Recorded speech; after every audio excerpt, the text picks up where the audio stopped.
Ito yung ating magandang tanawin for today. Ayan. Anyway, on the way tayo sa Spina Farm Pumpkin Patch, which is located dito sa Morgan Hill, California.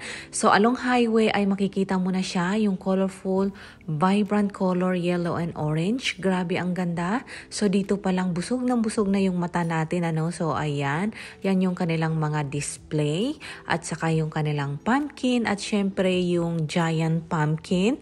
So dito palang matutuwa ka na at satisfied ka na sa nakikita mo. Anyway, weekend kami pumunta kaya kung mapapansin yung maraming tao.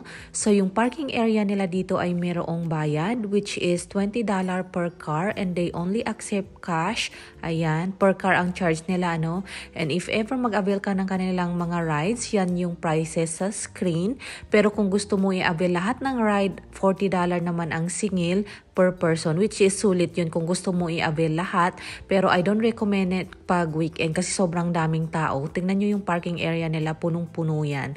Tapos yung pila naman, sobrang haba. Ito yung pila papunta doon sa may ticketing area nila. Grabe, dito palang inabot na kami ng ilang oras. So ito yung kanilang prices. If ever single ride lang ang i-avail mo, gaya namin, $8 yung price nila per person. Pero kung gusto mo i-avail lahat, yan, $40 per person. Ito naman yung kanilang portable bathroom. So, ito yung sa main entrance nila. Ayan. So, makikita mo na itong dinosaur na naka-display dito. Grabe, sobrang haba ng pila talaga dito. Actually, train ride lang ang gusto namin i-avail kasi sobrang daming tao. Pag weekend kasi super daming tao at ang haba ng pila. Kaya I don't think masusulit mo yung $40 na all ride. Kasi sa pila pa lang sobrang haba na ng pila. So ayan. Anyway, if ever gusto mo lang mag-ikot-ikot dito at ayaw mo mag-ride, pwede naman. Magbayad ka lang ng parking fee na $20 and then wala ka ng entrance fee dito. Pwede ka na mag-ikot at mag-picture-picture. So ayan. Ito yung kanilang mga magandang tanawin dito.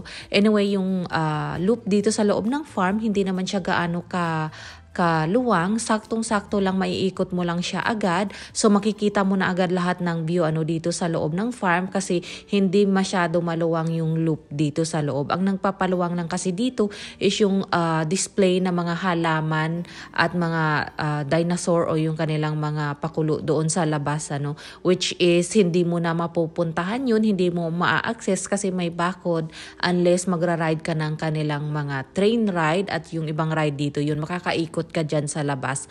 Pero kung hindi ka nag-avail ng ride nila, dito ka lang mag-iikot sa loob, makikita mo na lahat at hindi naman siya gaano kaluwang. So, maiikot mo siya agad-agad. So, ayan. Super ganda at nakakabusog ng mata yung vibrant color kasi ang ganda talaga nila tingnan. Lalo, maganda din yung combination ng two color lang, yung orange at yellow. So, ayan. Grabe ang ganda. Actually, pang third time na namin pumunta dito kasi kung manggagaling ka sa Bay Area, most likely nasa 30 more or less yung travel time mo, depende sa traffic pero sa nilipatan namin ngayon nasa 2 hours yung biyahe namin, which is okay lang kasi masusulit naman kasi tingnan nyo nga naman ang ganda ng view. Tingnan mo, ayan, nakakatuwa at dito mo talaga makikita yung iba-ibang klaseng pumpkin. So ayan, anyway, I don't recommend really na pumunta dito pag weekend kasi sobrang daming tao at sobrang haba ng pila sa mga ride. So, if ever wala kang choice gaya sa amin kasi weekend lang kayong pwede namin kasi may pasok nga yung bata, agahan nyo na lang kung gusto nyo makarami ng ride. Pero kami kasi hapon na kami nakarating kaya isang ride lang yung inavail namin at super daming tao. Ayan, kung makikita ninyo, grabe ang daming tao. So, ang ginawa namin, nagpa-picture lang kami saglit dito tapos pinapila na namin si Habi doon sa may train ride kasi sobrang haba talaga ng pila. Halos inabot kami ng 2 hours sa pila pa lang doon sa may train. So habang pumipila si Habi, nagpicture-picture muna kami ni Kulit dahil nga ayaw ni Habi magpa-picture. So ayan. So nag-ikot-ikot muna kami. So tingnan nyo nga naman, ito yung pila doon sa my train. Grabe ang daming tao talaga. Ubos yung oras mo sa pila. So yung train ride naman pala nila dito is most likely nasa 10 minutes. So ayan. Kaya mas maganda talaga pumunta dito pag weekdays kasi hindi masyadong matao kasi nasa school mostly yung mga bata at may mga work yung mga tao kaya less crowded at konti lang yung pila. Kaya masusulit mo yung mga ride nila dito.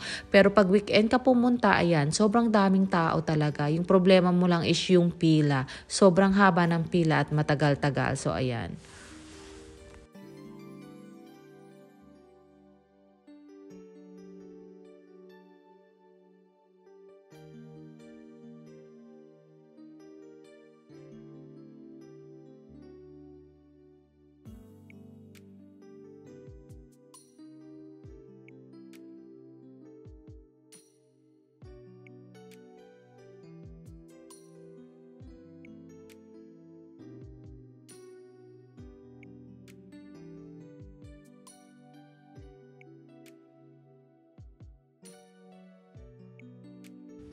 Finally, almost 2 hours yung pila natin kanina dito. Ayan, makakasakay na tayo.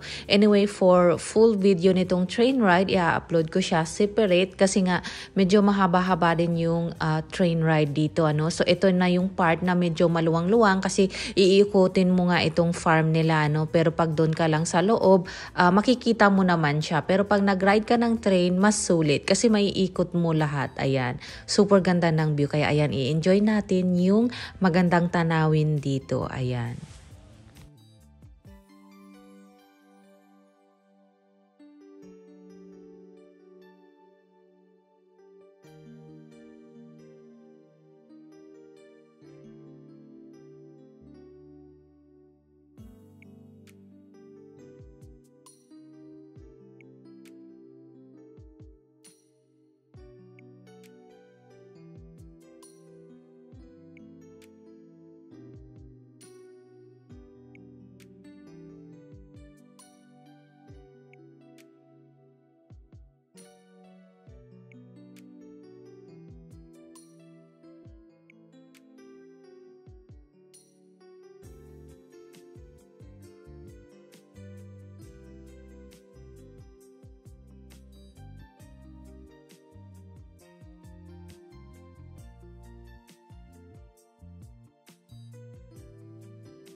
So, after ng ride natin sa train, nag-ikot ulit kami bago kami uuwi.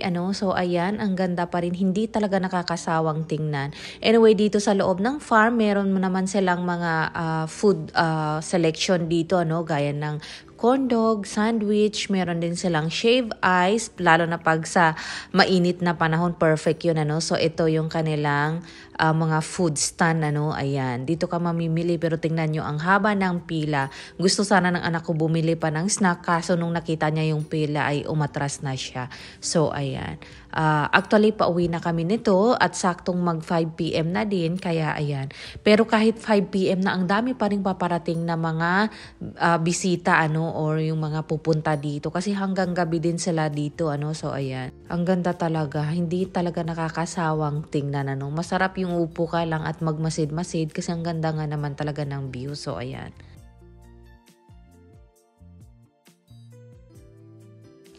Anyway, marami din pala silang binibenta na mga pumpkin dito, if ever gusto mo. Actually, may nagustuhan sana ako dito, kaso nung nakita ko yung pila, pag magbabayad ka, sobrang haba, ay wag na lang. Pero tingnan nyo nga naman, grabe, ang gaganda ng kanilang mga pumpkin dito. Iba-ibang klase, iba-ibang design, iba-ibang kulay. Sobrang ganda at nakakatuwa talaga. Super na-amaze ako sa mga form at color ng mga pumpkin nila dito. So, ayan.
would name this pumpkin, I'll call it a snakehead. Oh, that's cute. Looks like a snake.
So, ayan at finally natapos din tayo dito sa loob ng farm. Kaya ayan, pauwi na tayo.